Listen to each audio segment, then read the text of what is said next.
Qu'est-ce que c'est qui nous empêche de faire ce que nous voulons? Nous comprenons quelque chose, nous décidons de changer ça, et notre nature, on ne sait pas pourquoi, nous empêche. Ce qui semble être, dans notre culture, ce qu'on appelle la flemme, ou le chien paresseux intérieur. Imaginons, il y a quelqu'un qui a décidé de faire quelque chose pour sa forme physique, alors qu'il était jusqu'à aujourd'hui résistant à l'exercice. Il décide enfin de faire quelque chose pour sa forme. Le soir, il se couche avec la ferme intention « Demain matin, à 6 heures, je me lève et je vais courir une demi-heure. » Avec cette belle décision, il s'endort, serein. Mais au réveil, c'est là que les choses se compliquent. Devant son lit, il y a son chien paresseux intérieur en embuscade. Lui, il lui murmure doucement « Rendors-toi encore un peu. Vas-y, c'est si cosy ici, bien au chaud. » Et s'il arrive tout de même à mettre un pied hors du lit, un regard par la fenêtre suffit. Il pleut. Et soudain, jamais il ne se sentit aussi heureux de voir un ciel gris et mouillé. Et le festival des excuses commence. Tu pourrais attraper froid, tu n'as même pas une vraie imperméable pour courir. Plus c'est glissant dehors, tu pourrais te faire mal. Et en ce moment, tu ne peux pas te permettre. Niveau boulot, c'est compliqué. Et voilà, le chien paresseux intérieur lui tend sur un plateau d'argent exactement les excuses qui fonctionnent chez lui. Car oui, il faut le reconnaître, ce chien-là, il est diaboliquement intelligent. Voici maintenant le joker ultime du chien paresseux intérieur. Et c'est pas une blague. Tout commence par une seule petite exception. Un jour de pluie? Pas grave. Juste aujourd'hui, je prends la voiture au lieu de vélo. Et demain, promis, je m'y remets. Mais après, une exception en amène une autre. Puis on commence à laisser tomber plus souvent.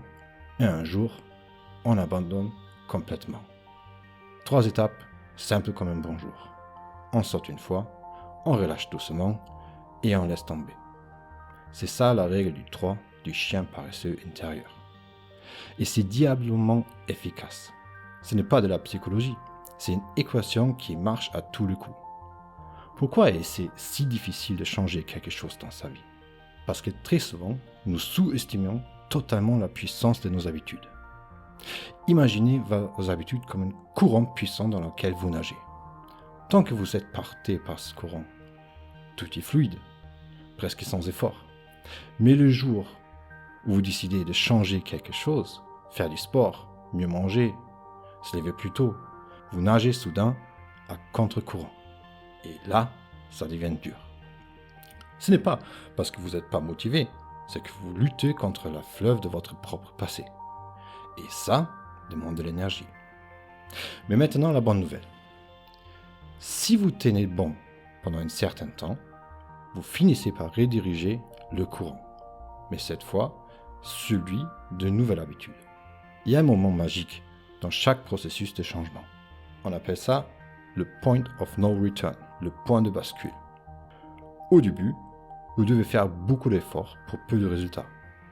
Soyons honnêtes, vous vous forcez à aller courir, vous avez des couvertures, c'est peu d'euphorie et pas d'endorphine, juste douleur et une voix intérieure qui te demande « mais pourquoi on fait ça au juste ?» Et franchement, cette voix n'a pas tout à fait tort. Le retour sur l'investissement est minable au début, mais ensuite, un jour, vous ressentez quelque chose de nouveau. Le corps commence à coopérer, l'esprit aussi. Vous ressentez un peu de fierté, un peu de plaisir, vous respirez mieux. Et là, vous avez basculé. C'est à ce moment que le chien paresseux intérieur change de camp. Il est là, devant la porte, qui vous regarde avec enthousiasme. « Allez, viens, on va se faire du bien !» Et pourquoi? Parce que même lui a compris qu'au bout de l'effort, il y a du bien-être. Alors voici ce que vous devez savoir pour changer durablement une habitude. Si vous faites quelque chose tous les jours, il vous faudra 6 à 8 semaines pour que ça devienne naturel. Si vous le faites une fois par semaine, compte plutôt 6 mois. Mais attention, pendant cette phase critique, vous devez être vigilant. C'est là que le chien paresseux intérieur est le plus actif. C'est là que vous devez résister aux exceptions. Car une exception égale le début de retour en arrière. Donc voici les 3 conseils à prendre en compte. 1. Donnez la priorité à votre projet. Ce que vous êtes fixé comme objectif, traitez-le comme prioritaire, pas comme une option, pas comme une sujet du temps. 2. Rendez les départs aussi simples que possible. Commencez petit, ridiculement petit s'il le faut. Et pourquoi ça marche? Parce que si vous faites des choses que trop peu de gens osent faire, ils s'autorisent à commencer doucement. Inutile de viser le marathon tout de suite. Faites en sorte que ce soit tellement facile de commencer que votre chien paresseux intérieur ne trouve aucune excuse valable. 3. Pas d'exception au début. Ou alors, si vraiment c'est pas possible, une toute petite. Pendant les premières semaines, pas d'exception. C'est la seule règle vraiment stricte. Car la première exception, c'est une piège. Elle a l'air inoffensive, mais elle ouvre la porte à d'autres. Et très vite, vous êtes de retour à 0. Mais, et c'est important, si un jour, vraiment, vous ne pouvez pas faire ce que vous avez prévu, vous êtes en voyage, l'enfant est malade, vous êtes malade, alors appliquez le programme minimum. Faites quelque chose de symbolique, mais que vous tenez. Par exemple, enfilez les baskets et faites une tour de la maison. Et si c'est que 5 minutes, ce n'est pas grand chose pour le corps, mais énorme pour votre cerveau.